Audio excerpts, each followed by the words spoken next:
So, O children of Israel, remember the special favors which I did unto you. وَأَنِّي فَضَّلْتُكُمْ عَلَى الْعَالَمِينَ. That I preferred you above all the peoples of the earth for my special favors. He chose them.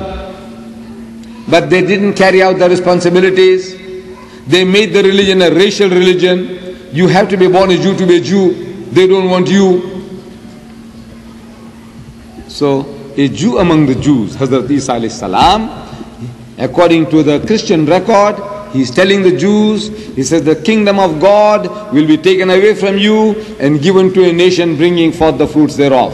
You don't fulfill your obligations, you don't produce fruits, then Allah will take away that honor, that privilege, and give it to somebody else. And whenever He does that, Allah Bari Ta'ala, when He does that, when He substitutes one people by another, it is usually the people you look down upon. He makes them to sit on your head. This is His way. You see, the Jews were looking down upon the Arabs, their cousins. They say that Father Abraham had two wives, Sarah and Hajra. The children of Sarah are the Bani Israel, the Jews. And they say that the Arabs are the children of Hagar, Bibi Hajra. They say Hagar. They call her children Hagarines. Now they call Islam Hagarism. These are new terms they are inventing to hurt our feelings. They call the Arabs Hagarines and Islam, the Muslims as Islam as Hagarism. This is in the Christian literature.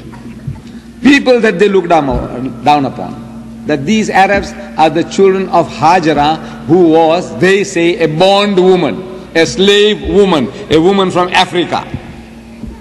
Actually, she was a princess of Egypt. But the Jews, in their hatred for their cousins, they have been labeling the other prophets and their progeny, and they will not leave out their Arab cousins. So say, these are the children of the bondwoman, a slave woman. And as such, yesterday in New York, a Christian woman came for that question time, and she made certain insinuations saying that Hazrat Ismail alayhi salam was a bastard. Astaghfirullah. And she went on beyond that. She said everybody is a bastard, including herself, of course. But you see, the hatred makes them to speak like that. See, they say that Sarah was the legitimate wife of Ibrahim alayhi salam, but Hajara, because she was a bondwoman, a slave woman, a marriage contract had not taken place. As if, 3,000-4,000 years ago, they went to court like you go today, or go to a church and in front of a priest, do you accept this woman as your lawful wedded wife? And you say, I do. And they were supposed to go through such processes, which was not the case. But however, God Almighty chose Ismail alayhi salam and his children. From among his children, Nabi Kareem sallallahu alayhi wa sallam, the Holy Prophet Muhammad, to supersede the Jewish hierarchy of religion. يَسْتَبْدِلْ قَوْمًا غَيْرَكُمْ. The people that they were looking down upon, Allah Bari Ta'ala makes them to sit on their heads. This is His law. We come nearer in the Middle East during the time of Harun al-Rashid, Mamun al-Rashid, Baghdad, Samarkand, Bukhara. They made it a veritable fairyland. The Muslims. It was a veritable fairyland. Scenes that existed then, you can't reproduce them anymore except on films. On films you can do anything. Hollywood can do anything. But in real life, no more. No Baghdad, no Samarkand, no Bukhara. On the borders of our Muslim empire were the Mongols. Barbarians. Jahangir Khan, Halaku Khan. Barbarians. And the Muslims watching them on the borders says, these barbarians, what can they understand about Islam? What can they know? They were not interested in propagating the faith. So Allah Bari Ta'ala, as if commanding them, said, go on, put them into the dust, and they attacked the Muslim empire and down into the dust. Ruin. The shocks that the Muslim world received at the hands of the Mongols, we have not come out of the shocks yet. يَسْتَبْدِلْ قَوْمًا غَيْرَكُمْ. So Allah says, I will substitute in your place another people. ثُمَّ لَا يَكُونُوا أَمْثَالَكُمْ. Then they won't be like you. The Muslims ruled Spain for 800 years. There again, they had a wonderful inning, a jolly good time. 800 years. No Christian nation has ever ruled Muslims for that period of time in the history of mankind. The longest that the Christians ruled Muslims is in Mozambique. Mozambique, Machel. He just met with an accident and he died. Machel, Samora Machel, Mozambique, old Portuguese territory. See, about 500 years ago, the Portuguese with the superior gun power conquered that territory. The ruler at that time was Musa bin Baik, an Arab who was in charge of that settlement. Musa bin Baik. The Portuguese couldn't say Musa bin Baik, so they said Mozambique, Muslim territory. Even after 500 years of Portuguese rule, 60% of Mozambique is Muslim. So the longest they ever ruled was at that place, Mozambique. We ruled Spain for 800 years.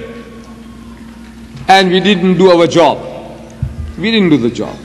The Muslims, they were looking down upon the people in Spain, that these pig eaters, wine bibbers, what can they understand about Islam? They couldn't. He says, no, they can't. Your forefathers could. Your forefathers, the Arabs' forefathers I'm talking about. Drunkards, adulterers, gamblers. They married the stepmothers. They buried the daughters alive. They could be transformed by this Allah's kalam. But the Spanish people, no. 800 years, of enjoyment. Allah Bari Ta'ala describes the scene. He says, Kam taraku min jannatin wa uyun. So how many were the gardens and the fountains they left behind? Wazu'in wa makamin kareem. And cornfields and monumental buildings. Wa ni'matin kanu fiha fakihin. And wealth and the amenities of life in which they took so much delight. فَمَا بَقَتْ عَلَيْهِمُ السَّمَاءُ وَالْأَرْضُ وَمَا كَانُوا مُنْزَرِينَ. It says, when the power was wrenched out of their hands, neither the heavens nor the earth shed a tear for them, nor was respite given to them anymore. Finished. Just tabdil qawman ghayrakum. After 800 years of Muslim rule, there was not one man left in that country to give the azan. These very pig eaters and wine bibbers wiped out the Muslims thoroughly. Not one guy was left in the country to give the azan. Imagine. After 800 years of rule, not one man left behind to give the azan. Allah's law. Yastabdil qawman ghayrakum. He says He will substitute in your place another people. And I see a lesson in that for us here.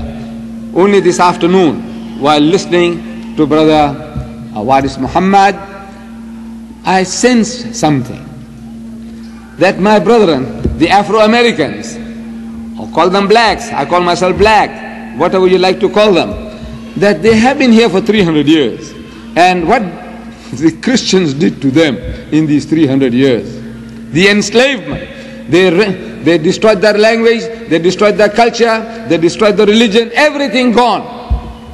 They couldn't even remember their past, their motherland, unless a man like Haley, he goes and, Alex Haley, he goes and makes a research and tries to discover your roots, that they happen to be in the Muslim land in West Africa.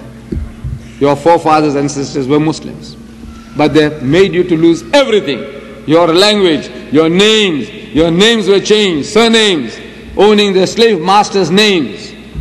Same thing they did to our people there in South Africa. Same thing happened there 300 years ago, identical period of time.